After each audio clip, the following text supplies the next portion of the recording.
Hey guys, welcome to UnKind TV. Today I had the opportunity to speak with the one and only notorious Kim D of the Real Housewives of New Jersey. Take a listen. Hello. Hi Kim, this is Martha from UnKind TV. Oh, hi. So how are you? I'm good. I just want to say, first of all, thank you so much for taking the time to do this. I know you're a busy lady and it means a lot. You're very welcome. It's my pleasure. I love you just for having 8 dogs. I'm a big animal lover too. Listen, if I live in a townhouse, if I had a home with a bigger backyard, please, I would be like, cat lady. I would be the dog lady. I'm like a hoarder with these animals. But yeah, I'm obsessed with dogs. I've been obsessed with since I was a young girl. And mom wasn't too thrilled with dogs, so I wasn't able to have one. So now in my adult life, God forbid someone says you can't. That's probably why there's no men except for my 31-year-old son that lives with me, because no one can tell me what to do, especially when it comes to the animals. So, but right now I have 3 of them on my lap, sitting in my chair. The other 2 are at my feet, and one on the floor. Anybody who loves animals as much as you do cannot be a bad person. That's why I've always thought, why is Kim D portrayed as this villain? I wanted to hear from you. What do you think is the biggest misconception about you? Okay, well, the misconception about me is that I'm a villain and I'm mean or whatever. Here's the deal. Okay, people come into Posh all the time from all over the country and from other countries. They actually want to come to Posh. Like, let's say they come to the United States or they're staying in New York. They travel to New Jersey to come see Posh. Now, when they walk past Posh, and if they see me sitting in the chair, which is a normal thing because I work, they're like, first of all, they're in shock. They can't believe I'm there. And secondly, some of them are a little intimidated. Some of them are jumping up and down, getting excited. But after they come in and they talk to me, they're like, you're nothing like you are on the show. Well, there's 3 reasons for that. Number 1, you're a nice person. You're walking into my store. I'm going to treat you with the same respect you treat me. I'm the type of person that you're going to get the nice Kim first. You're always going to get the nice Kim. I'm a loyal friend. I have a lot of girlfriends. If you see my social media, surround myself with a lot of, I'm involved with women's empowerment, animals. But if you come at me, then you have to be careful, because I'm the type of person, I'm going to hit you once you're going down, you're never getting back up. That's just who I am, because I don't deserve to be mistreated. I treat everyone with respect, and I'm a very loyal, good friend. So when I see something that I don't like, or I see that you're not the same way, or that you're trying to hurt me or being disrespectful, I'm Sicilian. I'm Italian. I'm Sicilian. I heat up. I hit back. And then after that, I'm fine. You might not be fine, but I'm fine. But I'm far from a villain. But if someone does something to me, we're going to get it back twofold. I'm sorry, those are my dogs that are barking. Yeah. That's the misconception. You're going to get what you give with me. You're a friend to me, or you're kind to me, or you're nice to me. I'm going to be twice as nice, twice as kind. But if you're going to do something to hurt me or try to hurt like my friends or my family, or I see that you're not a nice person, I'm going to come at you. I can't help myself. I try to ignore it, but it's not in my makeup to ignore it. I'll even stick up for other people. I'll stick my nose where it doesn't belong. Let's just put it that way. So that's the misconception.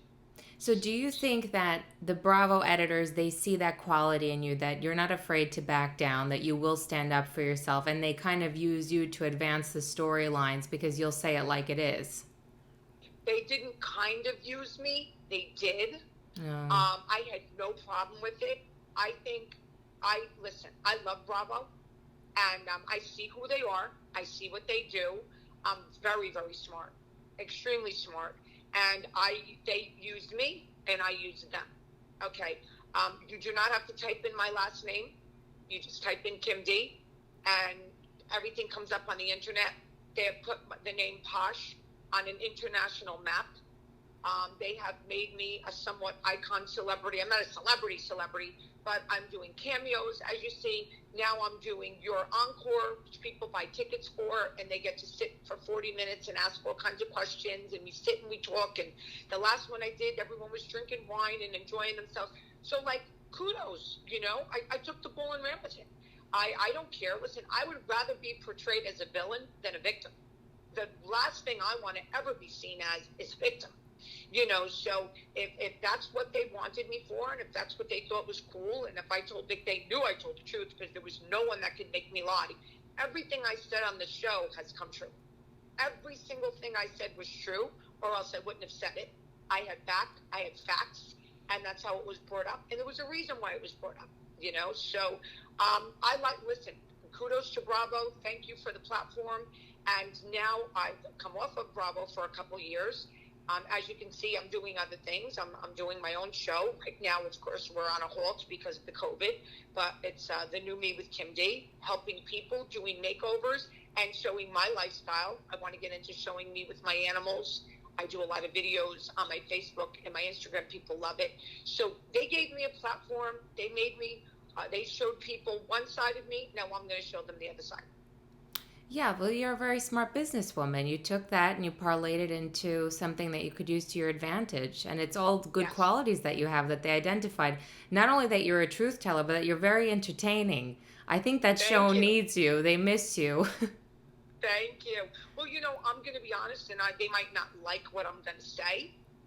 I believe it's all fake. Everything's fake now, okay? When I was on the show, you couldn't be fake. I wouldn't allow it. And that might be one of the reasons why I'm not on the show anymore. You know, I mean, it was kind of a combination. It was my choice, but yet they couldn't direct me. You know, they told me certain things or whatever. I'm like, listen, I'm going to tell the truth. I'm going to be who I am, and I'm going to say what I want to say. A lot of things that I said on the last reunion, they cut. They edited me so bad, it's just ridiculous. Like, if you watch that last reunion when I was called a magnum, okay, and I was accused of all these crazy things, I ripped them apart. I ripped Teresa apart. I ripped Melissa apart when she says, oh, you know, you would something about Joe Gorga wouldn't want you. I said, no, we would all want a man who comes to our knees. They cut it all, you know. So with that said, it's fine. I lived with that. Did I like that? No. If you wanted to be real, be real. Show my answers to your stars, per se. You know, show that there's a smart woman who could be independent, that doesn't have to have a husband or a man sitting next to her. That's the one thing I didn't like, and that's one of the reasons why I was happy that I was off the show and it was done, because I didn't like that edit. I don't care about the other edits, but that reunion, it was wrong because I sliced and diced them. They came at me, I came at them, so they should have showed both sides. I think people would have enjoyed that. They showed, I know the big thing, they promoted Clink Clink. That was the big thing. And then they let Teresa accuse you of being a madam. But you're right. They didn't show your rebuttal to that. You know, you know, just by knowing me for the last 8-9 years that I'm on TV, and after you speak to me now, you're going to know that those moments when they showed me with just not saying anything and sitting there, that never happened. That never happened. I mean, Siggy and Dolores were dying when they were sitting on that stage. And when I walked off that stage, Lucilla D'Agostino, who's the head producer of the New Jersey Housewives, okay? I walked off the stage. She was in the background. She goes, you just got your own show. That's exactly what she said to me, okay? Because she could not believe the answers and how I spun their heads around like The Exorcist. But, you know, she's not the editor. She did not cut the show. You know, whoever edits the show, whether it's Sirens Production, they decided to edit because I ripped their stars apart. So, you know, that's what happened. Dolores was right there. Siggy was right there. When Dolores and Siggy walked off the stage, Lucilla said the same thing to them. Kim D just knocked it out of the park. You know, and so it's unfortunate that, you know, I would love for people to see a strong woman who stands up for herself and tells the truth. Not the bullshit, not the farce, not the baloney on how wonderful their marriages are or how perfect their lives are. None of them are perfect. None of the marriages are perfect. None of the men are perfect. None of the women are perfect. You know, and so a lot of them aren't very bright. So now you have an independent woman sitting on that stage and fighting every single one of them. Not really fighting, but sticking up for herself, okay? And they cut most of it. And that was just like, you know what? This show is not where it used to be, and it's starting to be fake. Now it's time for me to, you know, it's a perfect time for Kim D to, you know, escort herself off the stage and stay off the stage and get onto her own platform. Yeah, it seems like the show is really suffering because of how fake it is. It's obvious, and the audiences are not dumb. Years ago, you could tell this is real. The fights with Correct. Teresa's family, you could feel how raw the emotion was. And now it just seems very formulaic. It seems like the Teresa show. And frankly, I wanted to know your opinion on this because I find it very disturbing how much she exploits her children's suffering on the show. In the last season, she calls the girls down and pulls out family photos to kind of trigger them to start crying. And I just thought, is there no bottom? I just think that maybe I'm wrong. I'm wondering what you think of her relationship with the kids. It just seems to me like she puts her career and ratings and what she thinks is a good storyline ahead of their well-being. Okay, well, I will give you my opinion on Teresa Giudice. And I will include her children. I personally, truly believe in my heart, knowing Teresa as well as I know her, and it's very well. We were extremely close. She called me 17 times a day. She admitted that to Zicky Flicker when they were on the show. I was very close to Kim. I know the ins and outs of that home. Mm-hmm. I know the ins and outs of her relationship with her children. My first appalling moment that I saw when I realized that Teresa was a full-blown narcissist was a week after her mother passed away. She was posing in a bikini on a balcony in Florida. I almost fell off my chair.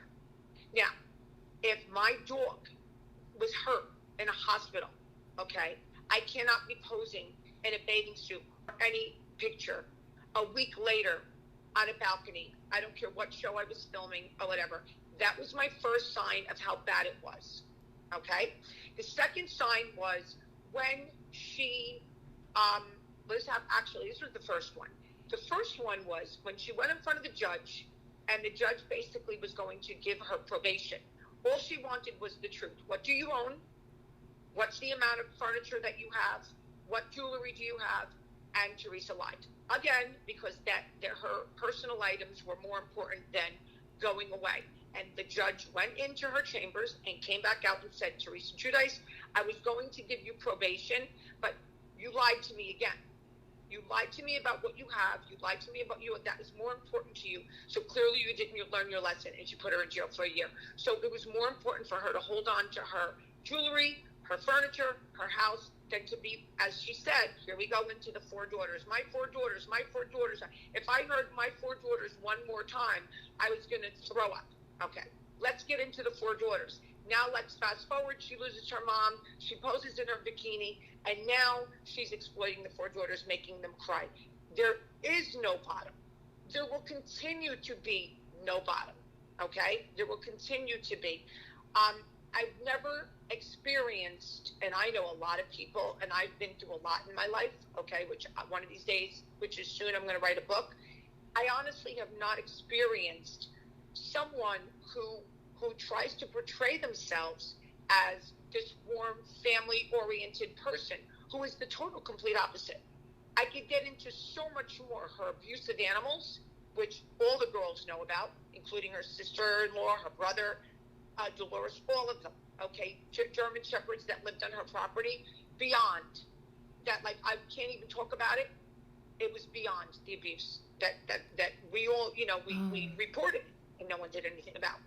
So, yeah, she's a narcissist, and she does exploit, and there is no bottom. I mean, just those four things alone that I named, how much lower can you get? It is low, and I notice on the show, the girls don't seem happy to be on camera, and they seem much more fond of their father. Now, granted, I mean, I never wanted Joe to be deported. I feel terrible that happened. I feel terrible about that too. I like Joe. Yeah, look, he made his decisions over and over. I get all of that. I still feel like the kids deserve to be with their dad. But I think it's very telling that even though he's the one who takes the fall for all of this, and people seem to think, well, Teresa kind of didn't deserve to be lumped in with him. It was all him. I always thought she knew more than she lets on. And they seem to love him more than they love her. They resent her. Hands down, hands down, hands down. He was a much better father than she is a mother.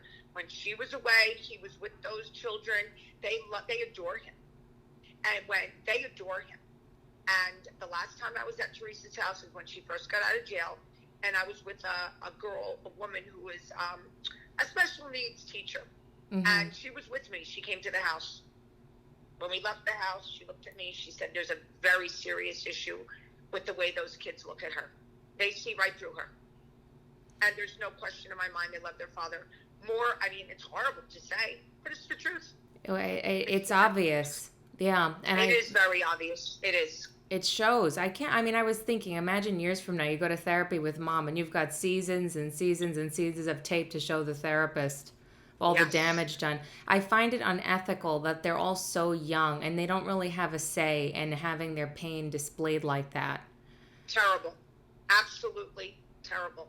You know, I've been on TV, I'm going to say maybe going on 10 years. I did Botched.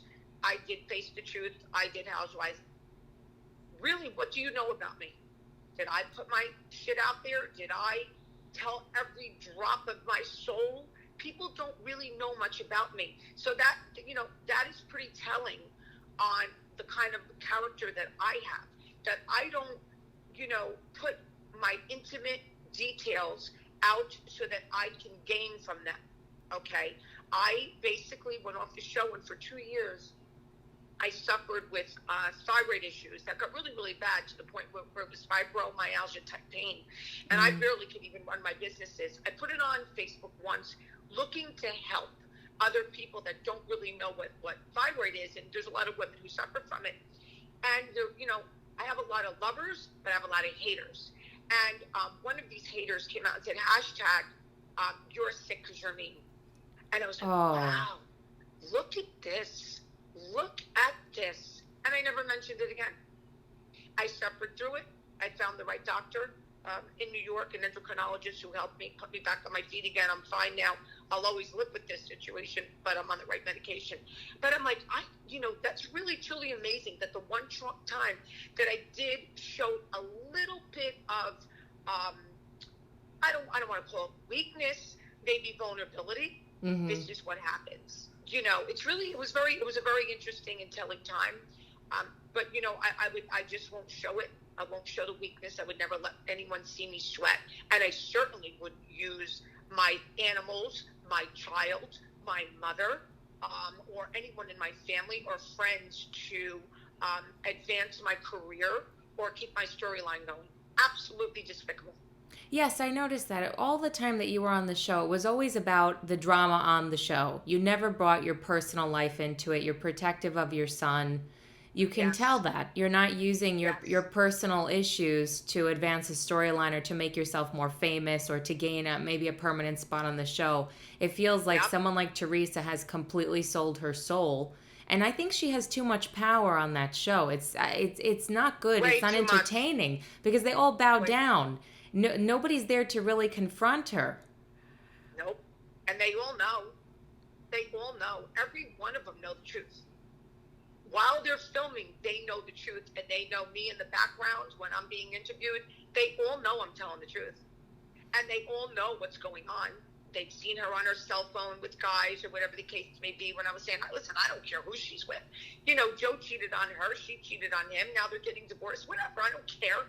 But, like, they knew the truth, and they're so afraid to say anything because everyone who goes against Teresa gets fired. Let's face it. Everyone, even including her cousin Kathy, Jacqueline, I could go on and on and on. Even myself, when it got to the point where me and her went at it so bad, and I was the only one that was really confronting her, I didn't want to go back, but I wasn't asked back either. Where every year I was always, like, they always came to me, listen, we need the truth, we want to film that. I wasn't asked back either because, you know, Teresa probably put the kibosh on it. And, you know, so be it. If this is where they think it should be, it should be. And people that are out there that believe this nonsense, wow.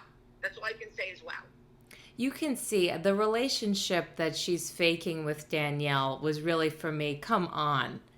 That's ridiculous. Really a fraud. You don't go from despising this woman so much. And I do get the vibe that Danielle truly is very sick on and off the show. I can't believe, Teresa would all of a sudden be best friends with her. That felt like another thing. She'll do anything for a storyline. Anything. And I'll tell you this, the relationship between her brother and Melissa is exactly the same. Has not changed. This is all for the show. They made a pact, and the three of them, and that's what you're seeing. And I believe that Melissa doesn't care anymore. I think Melissa has her stature on the show now. She's like, second in charge, and I don't think she really cares because most of the cast like Melissa better than they like Teresa. So I think you're finally starting to see Melissa kind of fight back to Teresa because she's not afraid. She's not afraid of her position on the show anymore. So, you're seeing a little bit more of her coming out like against Teresa because they can't stand each other. Cannot stomach the sight of each other. It's just, again, another fraud. Is this all stuff true? Danielle kind of hints on social media sometimes that she knew that Melissa was worming her way onto the show and they went behind Teresa's back. Is there truth to that? Oh my God. Absolutely. Melissa sent in a videotape of herself to Bravo Sirens and basically said that her and Kathy have zero rapport with Teresa. They said a couple things that were beyond belief, that one of the producers told me that if I ever seen this video, I would fall off my chair. That's how they got on the show. Behind Teresa's back. Teresa didn't even know they signed until the night of, right before the christening. That night of, I was on the phone with Teresa till 1 o'clock in the morning, trying to talk her off the ledge.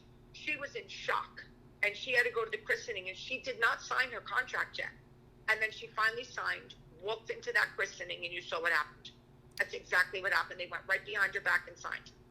Wow. So do you think that the Gorgas are kind of just as bad as Teresa, or do you think she's another level of narcissism and they did what they had to do to promote themselves? I think Teresa's another level of narcissism. The Gorgas, I have so many mixed emotions. I really do, because Melissa and I have made up so many times. And, I went out Melissa pretty hard. I really, really did. I had my reasons. And, Teresa was a part of it. But there were other reasons. People from town and other towns would come to me because my store was right in Wayne, New Jersey, which was kind of central to where the Gorgas lived. And, other people that were in business told me what they did, what the Gorgas had done to them financially or whatever. So I had my reasons back then. So I did what I did.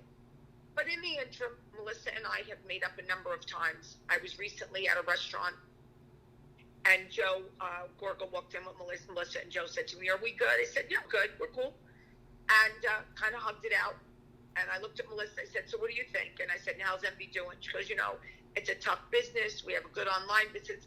And we didn't, Melissa and I didn't hug it out, but we were like, we're cool. We got to be we're in the same places. We travel in the same circles. Let's let things go. I give them credit for that because I did go at them hard. Let's face it. They went at me, but I went at them harder. And this was just recent. And we all took a picture. It was me, a friend of mine, and the two of them. Melissa asked my friend, tell her not to post it right now because it's airing. I said, listen, I'm not posting the picture at all, And so I give them credit for that. They are almost in the same bracket as far as what they've done to people in business. But I think that they're a little bit more real in their relationship and how they are with their children. Yes. They haven't sold their soul. You know what I mean? So yes. We'll give them credit where credit's due. Yes. I was going to ask you about that. What do you make of Joe getting caught on Instagram with the fake house flipping? I thought that was kind of funny. But that's him. That's Joe. That's boy. He does. But that's what he does. So, but is that his actual business practice, or do you think, there's a difference to me between actually defrauding people and, okay, he inflated what he does online? Both. Interesting. But do you think to the same degree that Teresa and Joe did? Yes. Wow. That's interesting. I never would have thought it was that bad. That's why I did what I did back then. I see. Because people were coming to me and telling me really horrible stories about one woman. My mother had gone through lung cancer 6 or 7 years ago, and we walked into her oncologist, and the nurse came in and said to me, do you film with the Gorgas? And I'm like, yeah. She goes, well, I have 3 children, and my husband owns a window business, and basically he put us out of business, used them for windows, never paid them. So that was one story. I won't go any further than that. I want to knock them anymore, but that's pretty bad. Yeah. And that was, I'm going to say 6 or 7 years ago. Let's hope that they don't do that anymore. Let's hope they're in a position where maybe they learned a few things. I don't know.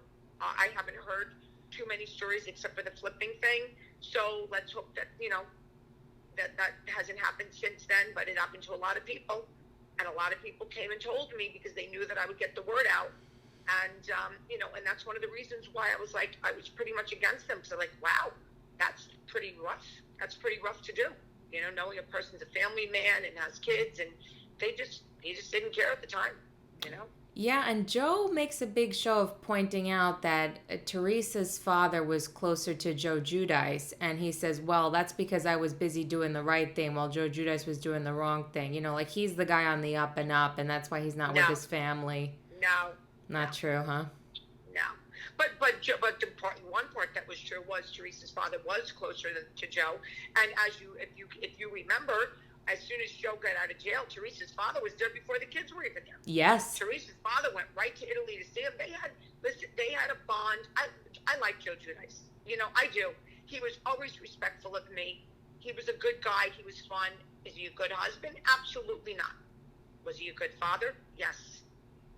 Yes. And I think Teresa's father was there a lot. They're not stupid. They see. He's passed away. God rest his soul. But I'm sure he saw. He saw everything that went on, and he saw how Joe was with those kids while Teresa was away. They had a good bond. They had a really nice bond. It felt a like lot better than he had with his own son. Yeah, it felt like Teresa's father stuck around until there was some resolution to Joe's deportation saga, and then he could go. Like he was there and he was holding on. I feel the same way. Yeah, I feel the same way. Mm-hmm. And I think it all broke. Listen, everything broke their hearts.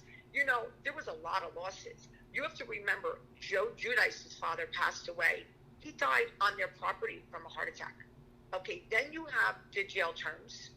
Then you have the mother, and then you have the father. This all happened since the show started. I mean, these were young people. They were not old in their 80s, 90s, and I don't even consider that old anymore. I don't even like doing it. They were young in their 60s, 66, Yeah. 67. That's young. It was sad. What I watched was very sad.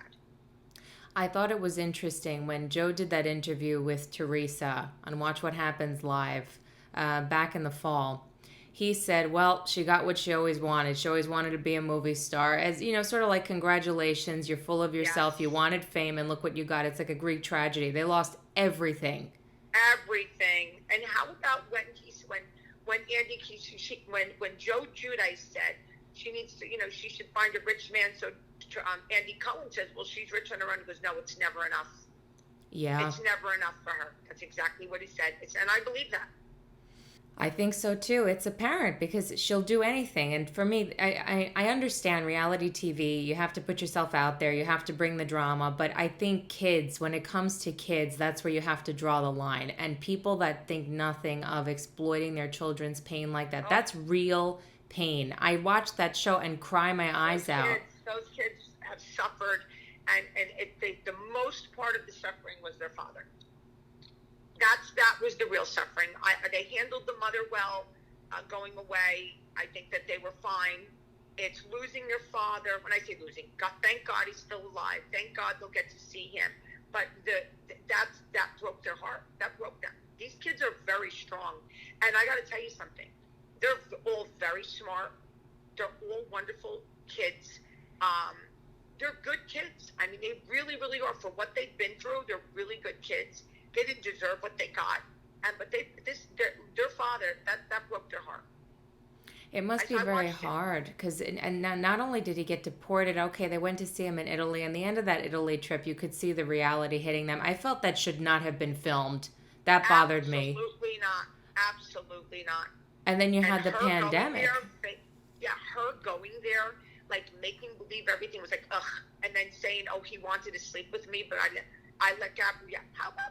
I won't even repeat the filth, but when she said that her baby, Adriana, was sleeping with her and she was a certain blocker, I won't use the word, I honestly said, I believe that was probably one of the lowest things she has ever said. That is so gross and so disgusting, filthy language, and I can go on and on. Wow, I know it's Teresa just gets worse every year, in my opinion. I'll Yes, try she to be does. objective and think, all right, well, a lot of this is for TV. You No, don't know it's these not. people, It's the but real deal. yeah. Those Now, words really come out of her mouth. what's the deal with Danielle? Do you think Danielle will come back, or is she just really, really, really batshit crazy? Danielle is batshit crazy, and she's not coming back. I almost felt bad for her when I watched this season. She has to be responsible for her own behavior, but it's like, wow, boy, did she get thrown under the bus so fast. Oh, she definitely got thrown under the bus. They do that pretty much every other year. Someone, hey, years ago, when I was filming with Teresa, they threw Teresa under the bus. Do you remember when all of the people on the stage hated her guts? She was in that green gown. Yes. They hated her guts. Yes, I remember. She was being thrown, and they wanted me to say that she knew that, that her sister-in-law was being set up as a stripper. I had her back. I'm like, she knew she was being set up, but she didn't know why. She knew the whole thing. But, they got mad at me. Bravo got mad at me. I didn't lie. I just omitted. You know what I mean? They were mad. Why didn't I tell the truth? Listen, stop. I was Teresa's friend. I wasn't going to throw her under the bus, so, but, every year someone gets thrown under the bus. Look what they did to Siggy. Siggy gets Margaret on in the first episode. Margaret throws Siggy right under the bus. Like, I was like blown away. That's how these women behave. It is what it is. Yeah. What do you think of the current cast? I feel like the current cast is kind of weak. Very weak. I don't really care. Like, you really can't. I don't really watch the show. I really don't. But what I know of it, it is very weak. There's really nothing to get attached to. There's nothing to look up to. There's nothing to admire. There's nothing to be excited about. I don't get it. Do you know the newer people? Are you familiar with some of the newer people outside of the show? Not really. I mean, I know them all. Jennifer said that she didn't go to Posh. Well, I have a picture of Jennifer being at my Posh fashion show. I never posted. Jennifer used to come to my store. She just had babies, so she was a little heavy set at the time. She looks great now. She didn't, buy too much. She was with one of my very dear friends, and she would come to Posh. She came to my fashion show. When she's on Andy Cohen, she said, oh, I could go to Posh. I'm like, oh, okay. Now, that night, I could have tweeted the picture of her sitting at my fashion show, but I said, you know what? For what? Call her out as the liar that she is? Please. It is what it is. I still have that picture. So, yeah, I don't really know Margaret. I don't. I think she has a filthy mouth. I think the things that her and her mother talk about, I don't get into that kind of stuff. I'm not that kind of girl. I'm old-fashioned. I don't think that sex talk is cool. That's not me. I think women degrade themselves when they speak like that. So that's what I think of them. The blonde, Jackie, I think it's great. She's the only one that opens up her mouth to Teresa. So kudos to her. I don't know her, but at least she does that. Let's give her credit for that. The rest of them, forget it. That was what disappointed me, because she did stand up to Teresa, and then about midway through the last season, you could tell she was sort of broken, realizing that she's not going to get anywhere by standing up to Teresa. I think she has to make business decisions too. She's trying to stay on the show, and she had to fall in line with Don Corleone. That's exactly what happened. That's exactly what happened. Which is absolutely absurd. And what's the storyline now, Teresa? Joe went to jail, you went to jail. Joe cheated, you cheated.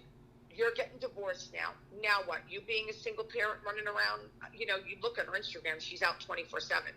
I've done many interviews. Every interview I've done when they asked me about Teresa, I said, listen to me. I am with my 8 dogs more than she is with her 4 children. Okay, that they're not children, they're getting older. But that's the bottom line, and that's the truth. So is that the storyline you're going to put out now? That now you're single and you're out running around? I mean, what does that say? Is that another low? It's unwatchable to me. It's like, I can't deal with another season of the Teresa show. Now it's Teresa starting over, and it's enough. It's going to be the same thing, making the kids upset, see how the kids react to a new boyfriend, that kind of thing. I don't enjoy watching children suffering. And I think I know they're not little and they're getting bigger, but to me, just based on my own experience, I feel like adolescent girls really need mom more than ever. Absolutely. And it absolutely, this, like, when they're little, they don't even, they don't remember a lot. But they're older now. They see everything, and they know. So, like, what do you think? They don't know that they're being exploited? Come on. Come on. I mean, there's these are smart girls. I know that they're smart. I've been in their company. So, it's that whole thing is just not cool. I don't agree with it either, and that's probably one of the reasons why I don't watch, because I know it's so fake, and I don't like the exploitation of her kids. I don't like that. And I also feel like to a degree they exploit Danielle knowing that she's mentally ill. I Oh start to God, feel yeah. like they know that she's a genuinely sick person and it's not just for the Yes. cameras. This is a very damaged human being. She talks about it on her Instagrams, that she was abused and assaulted, and I think they know that and they just take advantage of it and trigger her and capture her worst moments and then throw her off again. I agree, 1,000%. I agree. Yeah, but and let me tell you something. When Siggy was signed, I was friends with Siggy, and I said, Siggy, this isn't for you. This is not for you. This is not a good thing for you. I said, okay, it could be a good platform, your book, this and that. I said, but you don't understand. You have to have a thick skin, and this is down and dirty. It doesn't get any more down and dirty than New Jersey Housewives. She realized that. She told me I was right, but what she was sold was a bill of goods. She was told, no, we're gonna make this into more of a family show, blah blah blah. Bill of goods, and look what they did to her. Yeah, sensitive people never last on Real Housewives. You can see that happen on New No, York. They God, brought on that lady, Barbara Kay, and she was a very sweet person, and it was yes, awful. You could tell most of the awful. cast is very narcissistic. Do you know any of them, the New York women? Listen to me. I know all of them.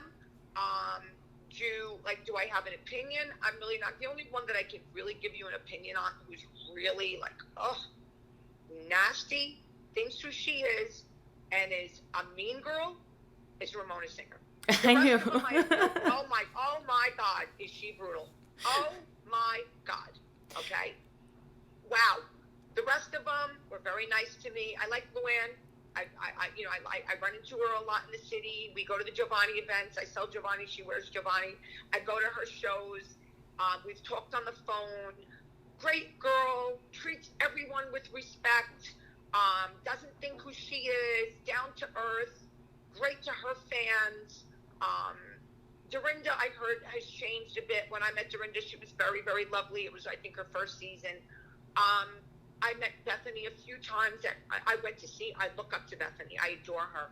I went to some of her events, very respectful of her fans. I love what she's doing with giving back.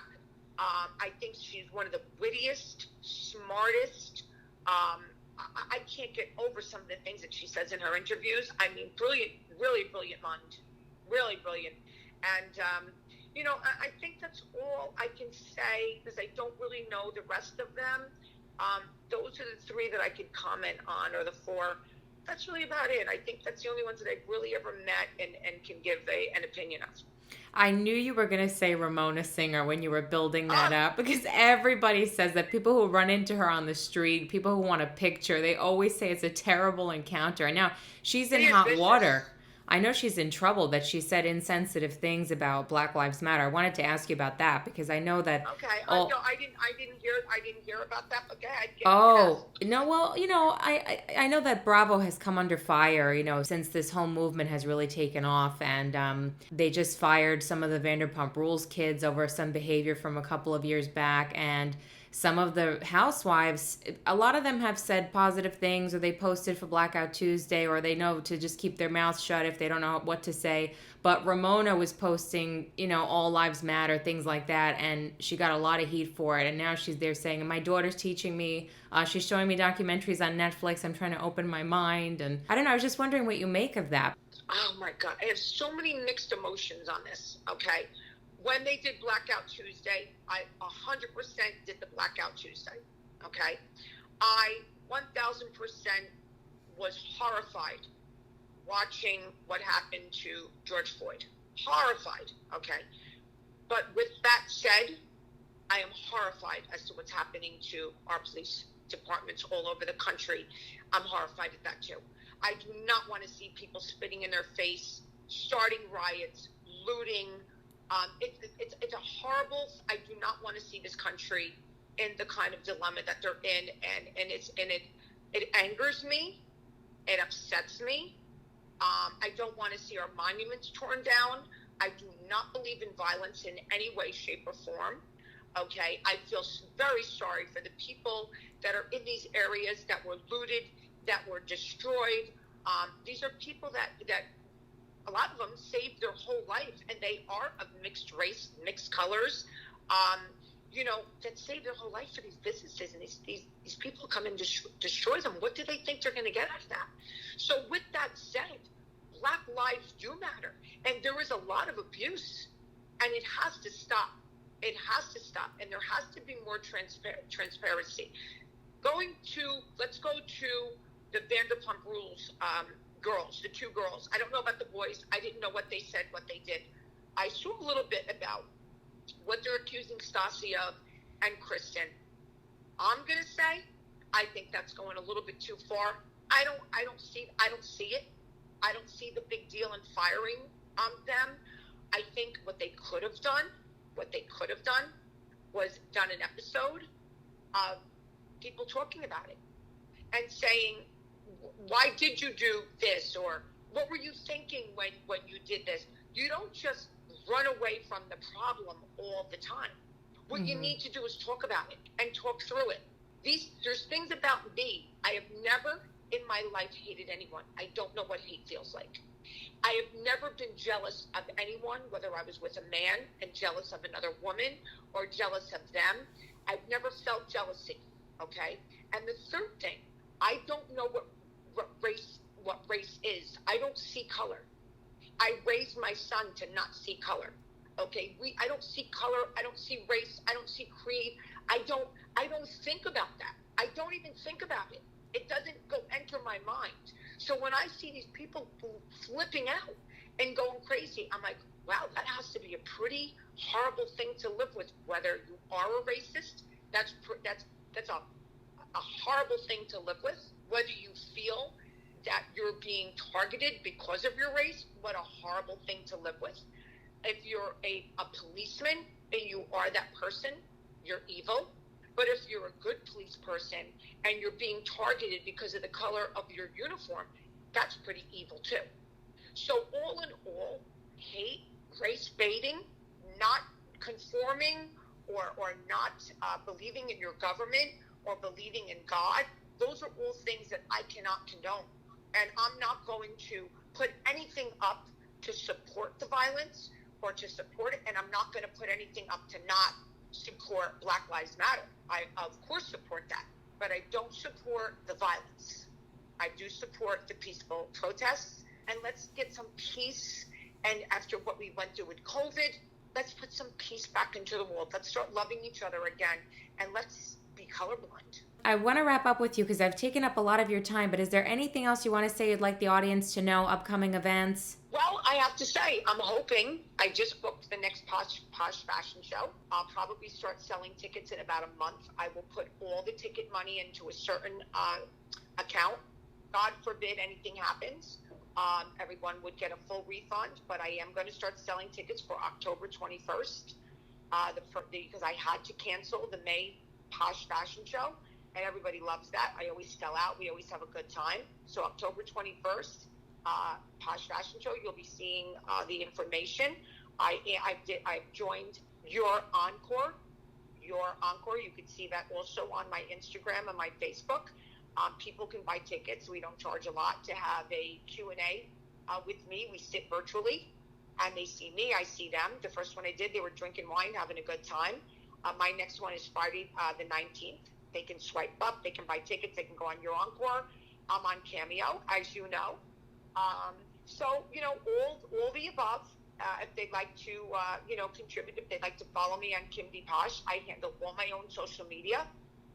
They can DM me. We can talk, whatever they want. I handle my Facebook, my IG myself. I would welcome supporters. I would welcome fans. I would welcome friends. I'm very open, and if they have any interesting questions that they want to ask me, they can buy a ticket to your encore for Friday. This is coming Friday the 19th, and I'll be very open and telling on our episodes and anything that has happened on the Housewives, Botch, Face the Truth, whatever. And I'm wishing everyone peace, love, harmony, hoping this country comes together.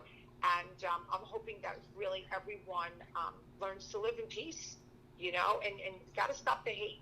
The hate's got to stop. You know, that's my message for today. Hate stops, love comes in place, and there's no room in this country or any countries for racism. It's a horrible thing, and Black lives do matter, but also blue lives matter. Also, policemen. There has to be more transparency, but there should be no disrespect shown to the people that are contributing to this country and the law and order. Well, thank you for being so candid. Thank you so much for doing this. I truly appreciate it. I want you to know that I really thank you very, very much. Be well. God bless you. You're the best. And I'm looking forward to putting this up. I think everybody's going to love it. Thank you. Anytime. And that was that.